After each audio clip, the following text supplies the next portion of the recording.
Hello my dear student, कैसे हैं आप सब बच्चों। आज हम क्लास 10th के अर्थशास्त्र यानी कि इकोनॉमिक्स का पहला चैप्टर का दूसरा पार्ट देखेंगे। पहले चैप्टर विकास कि किस तरीके से व्यक्ति अपने जीवन के प्रगति के लिए हर क्षेत्र में तरह तरह के विकास करने की कोशिश करता है, अपने उत्पादन क्षमता को लेकर प्रगति करने और आगे बढ़ने की उन्नति करता है। और फिर उसी तरीके से हर व्यक्ति की आय जैसे जैसे होती है उस व्यक्ति का लक्ष्य भी वैसे होता है। हर व्यक्ति एक तरह की सोच नहीं रखता है और उसी तरीके से राष्ट्र के विकास के लिए भी हर व्यक्ति की सोच अलग अलग होती है। तो इसी के साथ आज का हमारा पॉइंट है विभिन्न देशों और राज्यों की तुलना में कैसे की जाए, यानी कि विभिन्न देश और राज्य की तुलना में विकास कैसे की जाए। करा कि आप पूछ सकते हैं कि अगर विकास का अर्थ अलग अलग हो सकता है तो फिर कुछ देशों को विकसित और कुछ को अविकसित कैसे कहा जा सकता है। और इससे पहले कि हम इस विषय पर आए, एक अन्य प्रश्न के बारे में सोचते हैं। करा है कि जब हम भिन्न भिन्न चीज़ों की तुलना करते हैं तो उनमें समानताएं और अंतर दोनों हो सकते हैं, यानी कि समानता भी हो सकती है और दोनों में अंतर भी हो सकता है। हम इनकी तुलना करने के लिए पहलुओं का प्रयोग करते हैं। कक्षा में विद्यार्थियों को ही देख लीजिए। जैसे कक्षा में विभिन्न प्रकार के विभिन्न विद्यार्थी रहते हैं, विभिन्न सोच के रहते हैं, तो भी उनकी तुलना कैसे करते हैं। उनमें ऊंचाई, स्वास्थ्य, प्रतिभा, रुचि के अनुसार अंतर होता है, यानी कि कुछ का कद ऊंचा नीचा होता है, कुछ का स्वास्थ्य अच्छा रहता है, कुछ का बिगड़ा रहता है, कुछ पतले रहते हैं, कुछ मोटे रहते हैं, कुछ पढ़ने में अच्छे रहते हैं, किसी की रुचि खेलने में लगती है। तो इस तरीके से सारे बच्चों में अंतर होता है। सबसे स्वस्थ विद्यार्थी सबसे पढ़ाकू विद्यार्थी न हो, यानी कि जो स्वस्थ बच्चा है वो पढ़ने में तेज ना हो और जो पढ़ने में तेज वो अस्वस्थ ना हो। सबसे बुद्धिमान विद्यार्थी भी हो सकता है।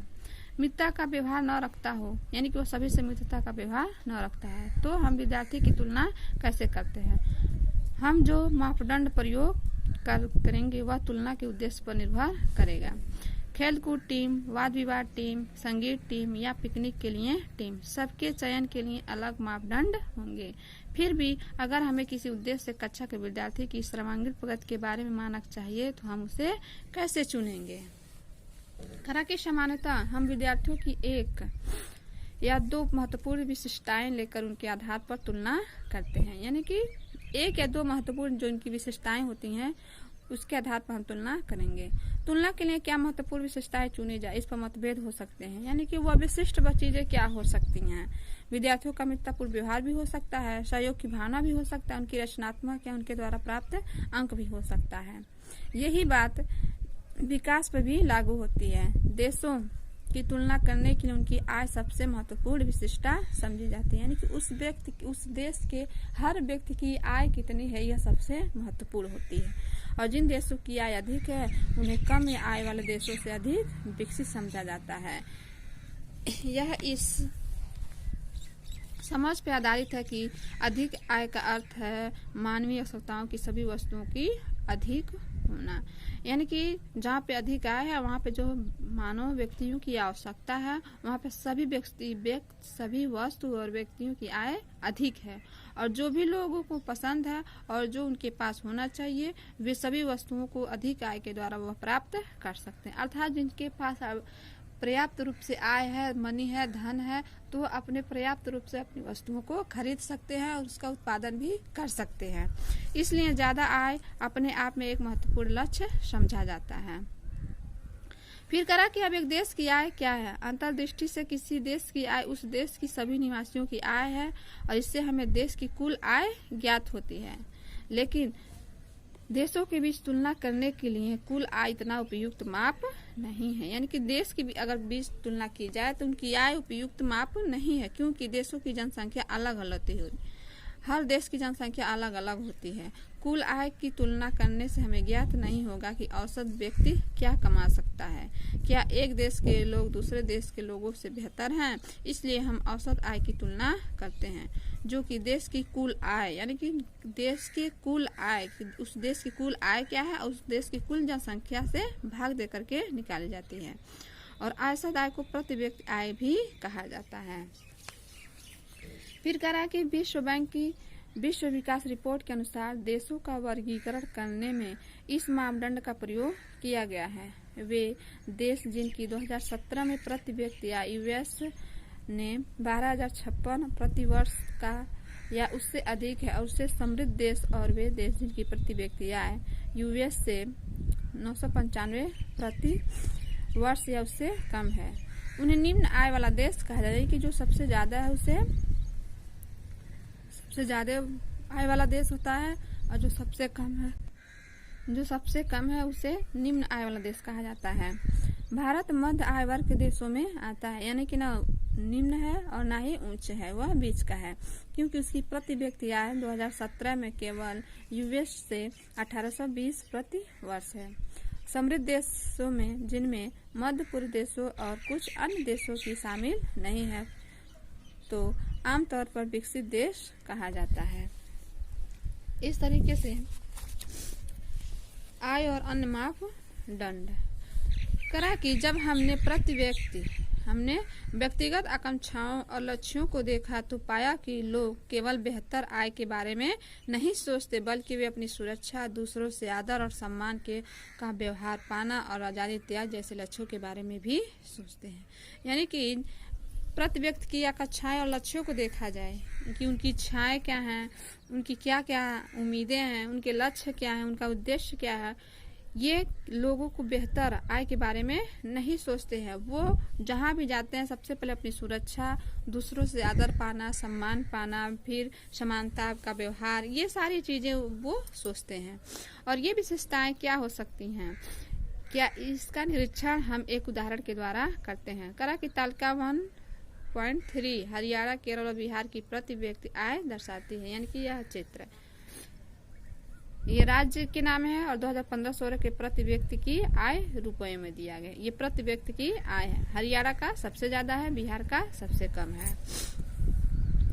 तो वही कह रहा है कि वास्तव में ये आंकड़े वर्ष 2015 और 16 की वर्तमान कीमतों पे प्रति व्यक्ति निवल राज्य घरेलू उत्पाद के हैं। अभी हम इस जटिल शब्द का क्या वास्तविक अर्थ है ये उसे छोड़ देते हैं और मोटे तौर पर हम इसे राज्य की प्रति व्यक्ति आय मान सकते हैं। हम देखते हैं कि इन तीनों राज्यों में हरियाणा की प्रति व्यक्ति आय सबसे अधिक है और बिहार सबसे पीछे है। इसका अर्थ यह है कि औसतन हरियाणा में एक व्यक्ति एक वर्ष में मात्र 1,62,034 रुपए कमाता है, जबकि बिहार में औसतन वह केवल 31,454 रुपए ही कमा पाता है। और इसलिए अगर विकास को मापने के लिए प्रति व्यक्ति आय का प्रयोग किया जाए तो तीनों राज्यों में हरियाणा सबसे अधिक है और बिहार सबसे कम विकसित वाला राज्य माना जाएगा। अब हम इन तीनों राज्यों में कुछ और आंकड़ों पर नजर डालते हैं जो कि तालिका 1.4 में दिए गए हैं। तो ये दिखाता है तालिका, यानी कि मृत्यु दर भी दिखाया गया 1000 पे 33% मृत्यु दर और साक्षरता 82% और फिर जो वहाँ के शिक्षित व्यक्ति यानी कि पढ़ने वाले हैं व्यक्ति वह 61%। करा कि यह तालिका क्या दर्शाती है। तालिका का पहला स्तंभ दिखाता है कि केरल में 1000 जीवित पैदा हुए, यानी कि 1000 बच्चे जीवित पैदा हुए और बच्चों में से 12 बच्चे 1 वर्ष की आयु तक पहुंचने से पहले मर जाते हैं। लेकिन हरियाणा में यह अनुपात 36 था, जो केरल की तुलना में 2 गुना से ज्यादा है। दूसरी ओर हरियाणा की प्रति व्यक्ति आय केरल से ज्यादा है और जैसा कि तालिका 1.3 में दिखाया गया है। जरा सोचिए कि अपने माता पिता के लिए आप कितने प्यारे हैं। यह सोचिए कि सब लोग कितना प्रसन्न होते हैं और जब कोई बच्चा जन्म लेता है। और ऐसे माता पिता के बारे में सोचिए जिनके बच्चे अपने पहले जन्मदिन से पहले ही मर जाते हैं। इसका सीधा सीधा मतलब है कि जहाँ पे आर्थिक व्यवस्था सही है, आर्थिक स्थिति सही है, वहाँ पे हर चीज की सुविधा है और वहाँ पे बच्चे सुविधाओं पा करके वह अच्छे से पोषण पा करके वो जीवित हो जाते हैं। और जहाँ पे अच्छे स्वास्थ्य की व्यवस्था नहीं है वहाँ पे बच्चे जीवित नहीं रहते हैं।